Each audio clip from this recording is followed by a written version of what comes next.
ঠোকা লাগার জন্য এটা কিন্তু নিচের দিকে গেছে। তাহলে এটাকে আমরা বলছি ইনার্সিয়া অফ রেস্ট বা স্থিতিজাড্যর একটা পরীক্ষা, যেখানে আলুর পজিশন কিন্তু সেম আছে, কিন্তু আমাদের যে স্ক্রুড্রাইভার এটা কিন্তু আস্তে আস্তে নিচের দিকে গেছে। এটা হচ্ছে ইনার্সিয়া অফ রেস্ট বা স্থিতিজাড্যের একটা পরীক্ষা।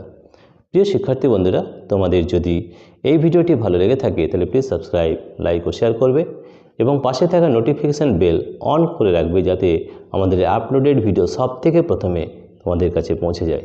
Thank you everybody for watching this video. Thank you.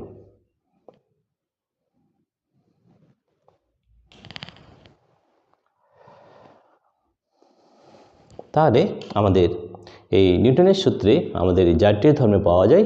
আর আমরা জানি যে জাড্য কার উপর নির্ভর করে? ভরের উপরে। ভর যত বেশি হবে তার জাড্য তত বেশি হবে। ঠিক আছে? তাহলে F is directly proportional to the mass